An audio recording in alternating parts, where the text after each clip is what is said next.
No, me gusta.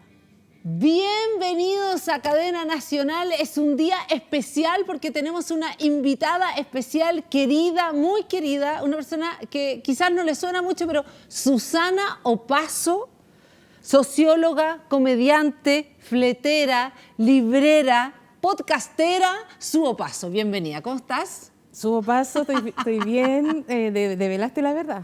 Susana. Susana, nombre de secretaria ochentera. No, Había tratado de ocultar esta información, pero hoy día corazón abierto. Ya, Su Opazo estuvo con nosotros más de un año haciendo el panel Sin Respeto, lo aprendí panel. Al fin salió. Panel Sin Respeto, por fin, haciendo humor, es una tremenda comediante y quisimos además conocer, porque nunca hemos tenido como el tiempo de conocer su historia, su vida, su perfil.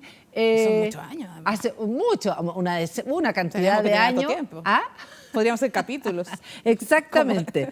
Susana es como Susanita. ¿Nunca te sentiste de Mafalda? Me sentía más Mafalda. Ya, Susanita era aquella dentro de la tira cómica de Mafalda que se quería casar siempre. Claro, yo todo lo contrario. No fue tu caso. No era mi caso. Yo escapaba del matrimonio, pero yo era más Mafalda, sí. Pero ya. Muy Susana, muy ochentera. Muy ochentera. Sí, Susana es un nombre ochentero. ¿Ah? Susana, secretaria ochentera. Esa es para mí como la imagen que tengo de mi nombre. Ahora, ¿dónde Susana? Susana, todos tus nombres son los de tu hermano. Tú tienes dos hermanos más, ¿no? Dos. ¿Ya? Yasna y Álvaro. Ya. Todos nombres ochenteros. Sí, pues mi mamá ochentera total. Tu mamá ochentera total. Sí. Sí, bien ochentera, para hartas cosas era ochentera tu mamá. ¿Ah? Espantoso. Ahora, tu historia, tu humor, que es un humor bastante especial, digamos, tu stand-up, de alguna manera nace de tu historia también. O Totalmente. todos los stand-up nacen de la historia personal. Al menos en un primer momento creo que es muy típico que uno habla de uno se presenta. ¿Ya? Yo soy el gordo no sé cuánto, habláis de eso, es como el elefante blanco, habláis de ti, ¿Ya? es como un inicio de todo stand-up, pero yo quiero hablar de sí mismo. Y luego a veces uno ya hace observación de los demás, pero igual siempre es tu punto de vista. Ya, pero hay igual una cosita ahí como media un poco como puntúa del humor también, porque tu historia es una historia que igual está como llena de dificultades, de dolor y todo eso, y de repente esa historia se transforma como en un chiste o como en humor. Igual es como medio raro, ¿no? Mira, no es tan raro como parece. ¿Ya? La gente cuando no tiene tanto análisis de la comedia imagina que son cosas divertidas los que uno habla, pero en realidad la comedia es lo mismo que el drama. Drama más tiempo, la tragedia más tiempo, comedia. Eso decía el viejo y conocido, ¿para qué vamos a citarlo? Es horroroso. Cancelada de Woody Allen. Ah, cancelada de Woody Allen. Cancelada de Woody Allen, pero bueno, yo no soy muy de la cancelación, así que igual decía, la tragedia más tiempo es comedia. O sea, es la misma historia, que generalmente son historias trágicas, pero tú las puedes contar de forma trágica o de forma alegre. Y en este caso yo, en cierto momento de mi vida, decidí ponerle comedia. Ponerle comedia a este drama. Sí, totalmente. totalmente. ¿Tú sentiste mucho tiempo que tu vida era una vida como triste, difícil, complicada? Años 80, ¿qué más te puedo decir? Adolescente en los 90. Kurt Cobain se estaba pegando un balazo. El Pollo Fuente estaba vigente en la televisión. Pimpinela, esos dos hueones, eran hermanos. No fue fácil sobrevivir a esa época. No, los 90 era una época muy post-dictadura, o sea, fuerte igual. ¿Qué año naciste tú? El 80. Yo nací en el año 80. Imagínate, en el año 95 yo tenía 15 años. Se está matando Kurt Cobain. Yo estaba escuchando la rock and pop cuando pasa eso. Perfecto. Uno escuchaba Pearl Jam, Soundgarden, toda esa música triste. No sé si sería el capitalismo, el uniforme que me pusieron. Ah, no, Mira, ahí tengo 57 años. Ahí tengo 57 años y estoy disfrazada de... Y yo era el Negro Piñera en esa. Fui scout, que aquí estamos develando cosas que nunca he contado. Ahí estoy disfrazada de hada. Ay, mira esa guagua. Naciste en el 80, ya. Nací en el año 80, clavadísima. El 80 clavado. ¿Dónde naciste? En Conchalí. ¿Ya? Y viví ahí en Conchalí. De hecho, es el colegio de las monjas de allá, de Nuestra Señora de Guadalupe. Ese era mi primer día de clase. ¿Ya? Con mi jumper, mi corte de pelo de pelela, que era como el típico corte de Luis Miguel de aquellos años. Sí. ¿Cómo era tu mamá? ¿Qué hacía tu papá? Mi mamá trabajaba en el único mall que había en ese tiempo, en el Apumanque. Ah, ya. Todavía no existía ni el Parque Arauco. ¿Ya? Y mi papá era entrenador de atletismo, así que básicamente no trabajaba. Porque bueno, era entrenador ya era entrenador. Pero No- tu no es papá como fue un- entrenador de la Erika Olivera. Sí, y de muchos atletas muy famosos hasta Ah, el día ya. de hoy. ¿En serio? El que corre paraolímpicos, que es ciego, que tiene medalla de oro, todo eso. Ya. Como un entrenador bien importante en el mundo del atletismo, de los corredores de fondo. Ya, y esos señores en el fondo tenían una vida como amorosa, armoniosa, o parece que tú tu papá lo dejaste de ver, ¿o no? En un momento. Cuando ellos se separan, yo tenía 13 años y ahí yo lo dejé de ver. Que es como, bueno, mi papá, yo digo, lo dejé de ver, se separaron y nunca más lo vi. Para mí está bien, estuvo bien. O sea, pero tu papá desapareció, es como el clásico voy a comprar y pucho y No, vuelvo. ellos decidieron separarse y... Ya, pero de ahí a no ver nunca más. Pero a- nunca más lo vi, no, es verdad, nunca más lo ¿Nunca vi. más has Es que mi visto- papá no es muy cariñoso, como para llamarme por teléfono, nada de eso. Pero espérate, hasta el día de hoy tú nunca más has visto a tu papá. O sea, a veces lo he visto porque lo he visto así, lo he visto en un lugar público, lo he visto si fui al funeral de mi abuela, estaba él ahí, pero no es como que nos hayamos visto, como juntémonos con mi papá, no, eso no existe. ¿Y tu papá aportó en tu educación, en tu Mi papá vida? durante O sea, un tiempo ayudaba económicamente a mi madre, pero yo no vivía con ella, así que yo no supe de eso. Ya. ¿Y ese papá o esa ausencia te pesa, te importa? O sea, igual a veces yo he pensado qué sería de mi vida si alguien me hubiera pagado la universidad, ponte tú. Quizás mi vida hubiera sido diferente. Si no hubiera tenido que trabajar desde siempre. Eso igual lo he pensado a veces como hubiera sido distinto. O conozco personas que tienen un papá y yo soy como súper como que de repente tú tienes una amiga que te dice, ay, mi papá, no lo pienso contestar. Y es como, bueno, si mi papá me llamara, o sea, fuera alguien que me quiere, yo Sí. seguro que le contestaría y sería demasiado buena onda. Y es como, bueno, tu papá te quiere, es un viejo facho, pero te quiere. Contéstale. Contéstale ese teléfono a tu papá, es tu padre. Sí, ¿cachai? claro. Porque por último el viejo la está llamando, se preocupa, la quiere, ¿cachai? Eso es lindo igual. O sea, yo lo valoro, caleta, esa cosa de ese vínculo que en mi caso no existió, entonces... Sí. A pesar de que las personas a veces son de tu familia, no te caen bien, no piensan políticamente como tú. Ahora, Hay miles de conflictos, pero basta, en algún momento tú pasas de eso. ¿tú tenés alguna escena de tu papá? ¿Algún recuerdo infantil Mire, de tu porque papá? mi papá era entrenador. Para mí, mi papá, la imagen de mi papá es estar en la casa, él siempre estaba en la casa y llegaban los atletas, ¿Ya? los corredores, ¿Ya? vestidos como atletas, que igual es una ropa súper especial, sobre todo en los 80, porque usaban unos shortcitos bien abiertos aquí, y zapatillas de correr y todos entrenando. Eso siempre esa imagen tengo, de toda mi infancia. Pero tu papá no era una persona así como que te abrazaba, te tocaba, No, cariñoso jugaba no era. contigo, nada. No, cariñoso no era. ¿Y tu mamá? ¿Cómo era tu mamá? ¿Cómo es Mi la historia mamá con tu mamá? Mi mamá es bastante cariñosa, hasta el día de hoy una persona amorosa, ¿Ya? pero ella trabajaba todo el día. O sea, yo cuando, por ejemplo, la película Tacones Lejanos, esa escena cuando ella dice, siento los tacones de mi mamá, y es como, eso es lo que yo conocía de mi mamá, como llegaba tarde y yo escuchaba sus tacones, pero yo me estaba quedando dormida, era en la noche. Entonces trabajó, en ese tiempo no había ni leyes laborales, fue Andrea Moleto, años 80, Pinochet, o sea, trabajaba de lunes a domingo, el mall cerraba a las 9 de la noche, para Navidad cerraban a las 11:30 de la noche, y yo entonces no la veía ella. Pero ¿quién? Porque ustedes tres, o sea, fuiste niña. Que ¿Quién estaba los a cargo cuidó? de mi abuela. Mi abuela se hacía cargo de Ya. todos los cabros chicos, de todos los hijos de todos sus nietos. Ahí tengo como 9, ponte tú. Ahí está con mi hermana y mi hermano. Y todo eso hasta los 10 años nos crió mi abuela, en el fondo. Porque Pero en la mi mamá casa, trabajaba. pero tu mamá los dejaba en la casa de la abuela. Vivíamos todos en la casa de mi abuela. O sea, todos vivían en la casa de la Sí, abuela. en Conchalí. Tu mamá, tu papá. Mi papá y nosotros tres. Y ustedes tres. Y además otros hermanos de mi papá con sus hijos, éramos como 15 cabros chicos y mi abuela nos cuidaba a todos. ¿Y todos vivían en distintas casas en Conchalí? Cada uno tenía sí, su... como que era un patio grande con distintas casitas y todos teníamos ese patio y nos cuidaba mi pura abuela. Nosotros decíamos nos cuidaba, pero que nos cuidaba, así como, que nos cuidaba, pero bueno, en los 80 como que los niños sobrevivimos nomás. Totalmente. Como que vayan para la calle, jueguen allá. Y si vuelve, y si te faltó uno, te faltó uno. ¿Cuántos eran? Éramos como más de 10 cabros chicos. Ah, pero entonces tú te criaste entre niños Sí, nomás. Los salvaje adultos total. no existieron. No existieron. Tanto así que una vez una tía me ve y me dice, Susana, tenemos que lavarte las manos. O sea, yo debo haber tenido tanta tierra en los manos que no se me veía la piel, más o menos. Y mi tía estaba horrorizada con esa situación. Entonces, claro, nos criamos entre cabros chicos, los papás trabajando, mi abuela nos cuidaba, mi abuela tenía diabetes, que en aquel tiempo se le decía diabetes. Sí. Entonces, no, tú no tuviste abuela si no dijo diabetes.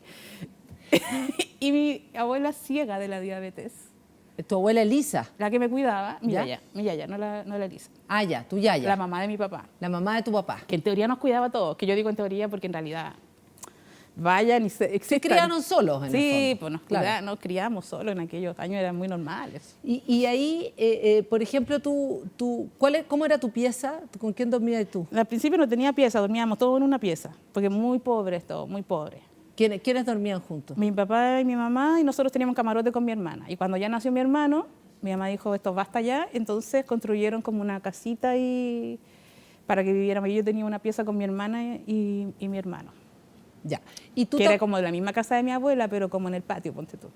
Eso igual, digamos, como que los 80 eran los años muy duros de, no solamente del tema de la represión, sino que Económicamente, muy olvídate. duros del tema económico. O sea, viene la crisis Mi papá debe económica. haber trabajado en el POG, yo escuchaba hablar de eso. Hablemos Yo del PEN y del POG. escuché hablar de que mi papá no tenía trabajo y que le pagaba, y se metió esta cuestión del POG o el PEN, una cuestión así, y que le pagaban 5.000 pesos. Tenía, no sé qué edad tenía, pero yo sabía que mi papá ganaba 5.000 pesos. ponte 5.000 pesos al mes. que era lo que le pagaban en el ese PEN y el programa POG. que hacía, que parece Claro. que hacían hoyos y después tapaban los hoyos. Mucha pobreza en esos años. Claro, y en ese sentido, ¿tú te acuerdas, por ejemplo, qué cosas no habían en tu casa? Comida principalmente y ropa, obvio que no había. ¿Tenías Lo que más refrigerador? recuerdo- Lo que más recuerdo, Andrea Moleto, es que teníamos un refrigerador vacío. Entonces, nosotras con mi hermana mirábamos las revistas que llegaban a la casa de mi otra abuela, de la abuela Elisa, con los refrigeradores llenos de comida en aquel tiempo le decían Almacenes París, no París. Entonces, refrigeradores con comida y nosotros mirábamos estos refrigeradores de las revistas como diciendo, ¿cómo será tener toda esa comida? Es como un sueño, ¿cachai? Nunca, jamás teníamos nada que comer, como nada de cosas muy... ¿Pero tú te acostabas con hambre? Sentí hambre, estuve desnutrida. Ya. Las monjas llamaron a mi mamá para avisar que yo estaba desnutrida.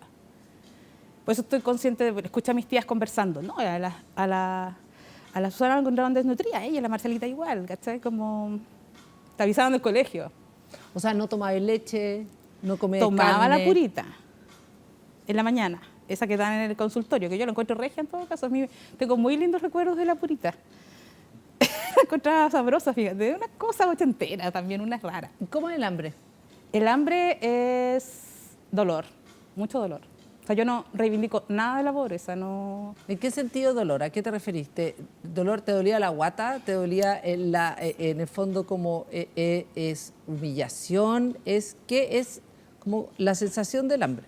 El hambre es como, vamos a acompañar a la abuela a comprar, entonces nos llevaba y no sé si recuerdo eso como de humillación, sino que era como cómo robamos alguna fruta. Era como nuestra meta con los primos era ser capaces de robar sin que nos pillaran, porque si nos pillaban nos iban a pegar los papás, ¿cómo vamos a robar? ¿Cachai? Era como algo horrible, un pecado, una cosa espantosa. Pero nuestra meta era, si somos capaces de robar una manzana, esto va a ser una fiesta para nosotros, ¿cachai? Y normalmente no era capaz, porque tampoco me atrevo mucho. Pero eso era como pasar por afuera de una panadería, sentir el olor del pan y sentir, pucha, que ganas de comer pan, ¿cachai? Pero no, había un poco de pan en la casa, pero era súper poco y si alguien se comió tu pedazo de pan, perdiste. Entonces tienes que ser más vivo que el otro. Yo tenía hartos primos, así que tenía que ser bien vivaracha para que no me quitaran mi pedazo de pan, ¿cachai? Porque tú el almuerzo, almorzaban, comían, Almorzábamos, no comían. sí, almorzábamos. Sopa de hueso era lo más que recuerdo, pero sopa siempre. O sea, por eso más falda para mí es como muy... Porque odiáis la sopa. Sí, porque era lo único Obvio. que yo comía. Entonces, un día a la semana hacían tallarines y para mí eso era como un festín. Po. Un día a la semana hacían tallarines, los miércoles, que era mi día favorito, y los domingos hacían arroz, con carne, con algo, que era como la variedad del menú, digamos. Entonces, para mí era un festín total. Por eso siempre al final la comida fue como muy... algo escaso, preciado y un motivo de celebración. Y ahí como que hay algo también en tu historia que siempre aparece el tema de soy pobre, ¿no? Sí, porque, o sea, la gente ahora dice, ¿cómo vaya a ser pobre su papá si ahora tenéis una casa o tenéis una cafetera? El otro día alguien dijo, si tienes la cafetera Nespresso, porque tengo una librería y pongo una cafetera, entonces, no, si tú tienes una Nespresso, tú no eres pobre por su papá. Yo creo, claro, efectivamente, no soy pobre ahora en ese sentido, tengo cosas como que, no sé si son grandes lujos, pero cosas tengo. Pero yo creo que es una cultura, es como cuando digo una cultura me refiero al sentido de lo que significa la palabra cultura, una forma de ser, de estar, de observar la realidad que está marcada por eso. Tú no pasas a ser cuico cuando te compras un auto o una casa o tienes un sueldo, que no es mi caso en todo caso, pero porque los comediantes con alto pueden ver una inestabilidad bien fuerte, pero ser pobre no es solamente que haya mucha plata o que no haya plata, es una cultura. Así como tú puedes ser cuico y a lo mejor tu familia se empobreció y puedes seguir tener ese hábitus cultural. ¿Cachai? Yo creo que no olvido mi hábitus, ni de dónde vengo, eso está presente en la vida que tengo. Si yo me compro un auto, créeme que soy la persona más feliz del mundo, así sea un auto usado chino, el auto más barato de la vida, porque para mí es como un lujo, sigo teniendo esa conciencia como... Pero yo creo que es lo que decís tú, yo creo que la experiencia física, psicológica del hambre es la que de alguna manera te condiciona también. Totalmente, o sea, esa experiencia de pasar, yo me acuerdo de los veranos, pasar por afuera de la panadería y pensar, no hay forma de robarse un pan.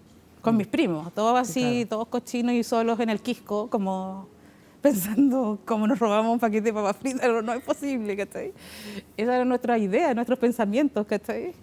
Ahora, ¿qué pasa con tu mamá? ¿Se va tu papá? Cuando ellos se separan, nos quedamos con mi mamá. ¿Ya? Y a los pocos, bueno, yo tenía 13 cuando ellos se separan, allá vivíamos en otro barrio, nos fuimos a vivir a La Victoria, que igual es un barrio bacán, en el sentido que igual sigue siendo un barrio pobre, pero tiene todo un sentido político bien especial. Mis papás se separan y quedamos más pobres que antes, diría. Bien, ahí estuvimos súper mal, porque antes estábamos pobres, pero estábamos con la abuela, con los otros primos. Con los primos. Igual los sacan de ahí. Juntos. Sí, nosotros nos fuimos solos, tuvimos unos años ahí, 3 años, ponte tú, y mis papás se separan. ¿Y ustedes tres? Sí. ¿Se van a La Victoria? Sí, y ahí cuando se separan, ahí quedaban en una pobreza mucho más, ya estábamos en los 90, ya no estábamos como con toda la familia junta, y ahí fue mucho más fuerte la situación. ¿En qué sentido más fuerte? Es que ahí no teníamos como recuerdo, estábamos más solos. No tenían red. No teníamos esa red, claro. ¿Y qué pasaba ahí? ¿Tú te cambiaste de colegio? ¿Qué pasaba ahí? ¿A qué te dices? Sí, pues, nosotros nos fuimos, no, en el sentido de estar pobres, no tener nada. Yo recuerdo no tener nada. ¿Qué es nada? Explícame. Nada de comer, que llegaron unos tíos a dejar un poco de harina porque no había nada en la casa. Esa situación la recuerdo, la pasamos pésimo. Después mi mamá encontró otro trabajo. ¿Ya? Y ahí mejoró mucho la cosa, económicamente. Empezó a mejorar mucho la situación. Pero tu mamá a los 17 años decidió que nos fuimos todos de la casa. O sea, en algún momento, cuando tú tenías 17 años... Yo tenía 17, mi hermana tenía 14 y mi hermano tenía 12. ¿Ya? Y ella encontró otra pareja, un tipo, y deciden que no querían estar con nosotros, entonces que mi mamá nos sacara de la casa. Y ahí nos fuimos todos de la casa ese mismo año. ¿Los echaron? Sí. ¿Ya? Con muy lindas palabras, que mi mamá es muy tierna. Entonces eso siempre te genera como un shock, así como una persona que es dulce y tierna, pero que igual te dice, yo esperaría que a lo mejor has pensado que te podrías ir a vivir a otra parte. Tú tenés 17 años y como no tenés trabajo, como un poco delicado. Y claro, ya mi hermano se había ido con mi papá. Ya, tu hermano se había ido con tu papá. Lo mandó con mi papá. Y mi hermana ya se había ido unos meses antes a vivir a una pieza por ahí en... ¿Sola? ¿A qué edad? Sola. Tenía 14. Tenía. ¿Tu hermana se había ido sola a una pieza? Sí. Y en el fondo quedaba tú y tu mamá te echó. Sí. Que yo además era la conflictiva, porque yo, más falda. Para mí era un escándalo todo lo que estaba pasando. No, o sea... Era un escándalo, pero yo era como más grande además. ¿Lo decías? Sí, yo me peleaba con este tipo de camiseta con la suástica, te ponía aquí. Entonces yo encontraba... ¿Cómo camiseta con la suástica? El tipo usaba una polera con una suástica y se sentaba hacia la mesa, entonces se armaba una pelea, porque yo encontraba que esto era terrible. Pero hay algún momento donde tú decides irte, hay una escena, un momento. Mi mamá una un día me situación? dice que mejor me vaya, que si no he pensado irme. Más bien me dice así, ¿no has pensado irte? Ya era la única que quedaba en la casa. ¿No has pensado irte? Y yo dije, bueno, ya que me estás invitando a irme, ya me voy entonces. Y entonces yo dije, ya, mi hermano anda por acá, botado, mi hermana también, vámonos los tres juntos. Vamos los tres juntos. Mi hermano estaba bastante mal en ese tiempo, era chico, pero estaba súper mal. Mi papá no lo toleraba mucho porque mi hermano era un niño, pero ya estaba alcoholizado, ¿cachai? Entonces mi papá dijo, yo con alcohólicos yo no lo voy a meter en una escuela militar. ¿Cachai? Entonces yo dije, ya, vamos a llevarnos al Álvaro antes que pase esto, ¿cachai? Y nos fuimos los tres a arrendar un departamento que era de mi mamá. Mi mamá tenía un departamento, se lo arrendaban a una gente, a otras personas. Yo le dije, mamá, arriéndanos nosotros y nosotros vivimos en esa casa y te pagamos a ti el arriendo y para que no andemos cada uno por su lado. Mira, me dijo, encuentro que tienes, nunca lo había pensado, me dijo. Buena idea. Entonces que yo ahí nos juntamos todos en ese departamento de Maipú y vivimos ahí un montón de tiempo y... O sea, tú te hiciste cargo como de tus hermanos, digamos, de hacer familia, de ser como ¿Eso pasó? Sí, pero todos nos hicimos cargo. O sea, Ya. mi hermana, siempre yo considero que mi hermana, aunque es más chica, es como la mamá, como Ya. más la autoridad. ¿Tu hermana es la mamá? Sí, totalmente. O sea, yo soy más vieja, pero no necesariamente más madura. Ya. Y ahí vivimos los tres hasta el último momento. O sea, mi hermana siguieron viviendo juntos hasta que cada uno se casó. Y eso es como un momento de felicidad, recordar el momento de estar juntos los tres, volver a estar juntos después de vivir, no sé, pues como que...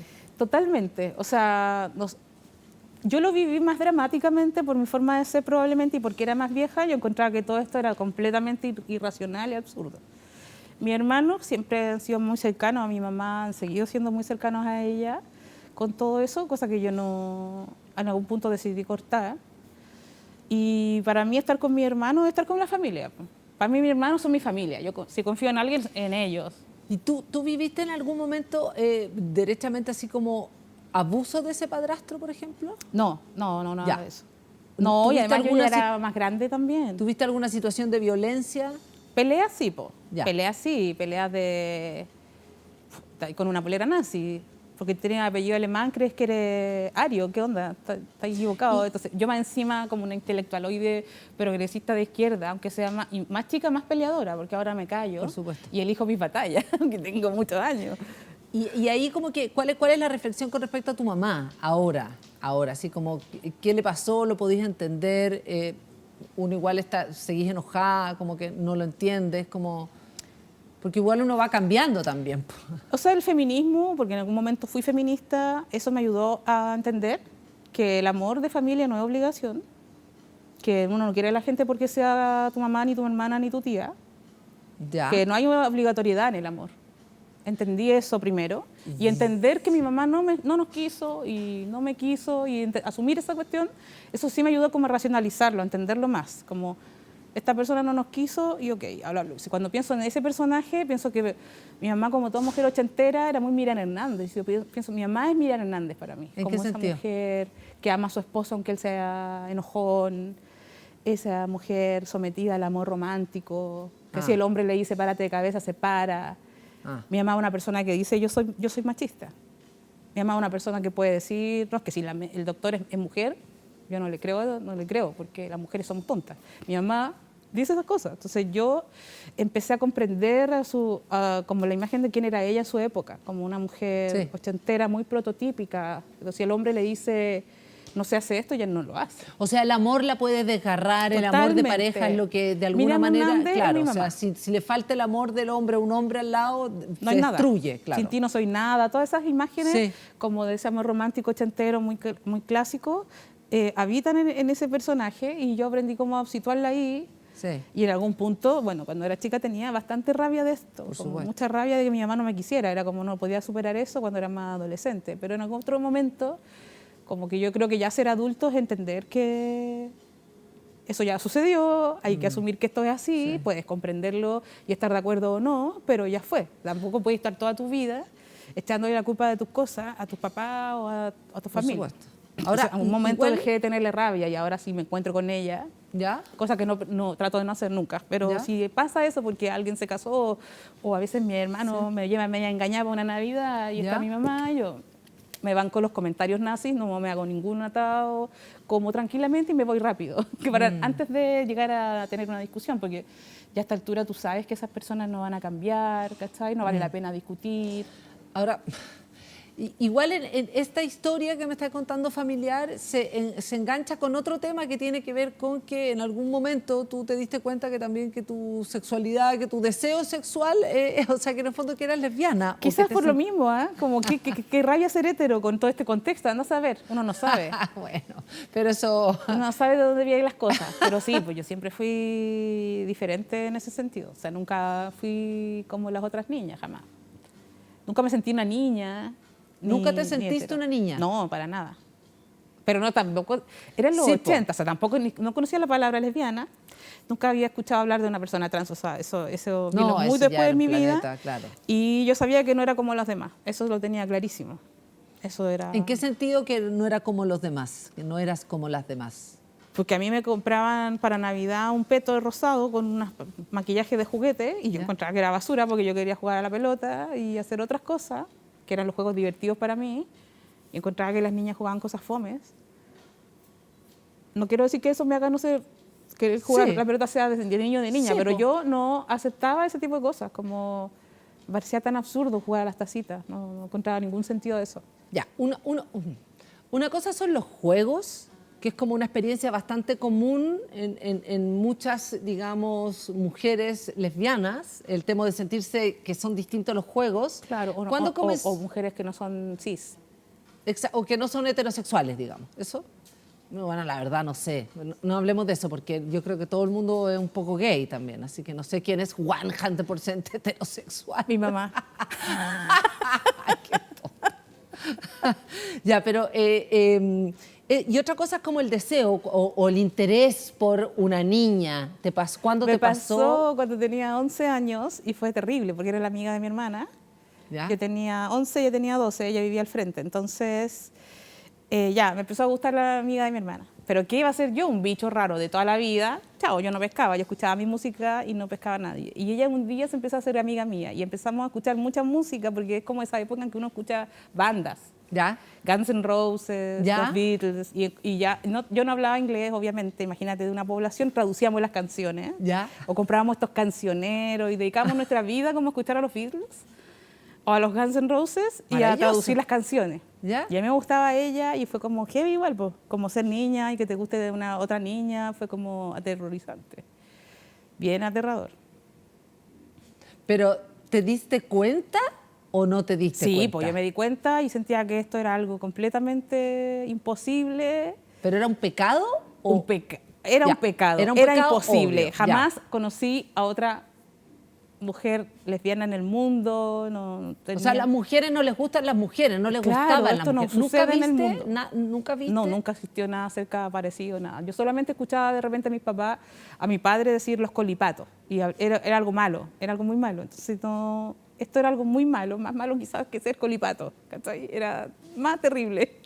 Y inexistente. Yo, 11 años, tampoco era una persona... ¿Y pasó algo con tu vecina? Finalmente sí, pues, tuvimos todo un romance secreto por un tiempo. ¿En serio? Claro, fue Ah, pero increíble. maravilloso. Sí, total. Fue increíble eso. Genial. O sea, efectivamente pasó algo. Sí, pasó totalmente algo. y Entonces fue se muy- podía. Se podía y todo en secreto y todo un pecado además. Todo como muy secreto. ¿Y cuánto tiempo estuvieron? Todo muy secreto. Entonces ella venía a mi casa a la hora que daban Alf. Alf. Que era, a las 7 de la tarde daban Alf. Yo recuerdo que venía a ver Alf y nosotros teníamos este romance secreto.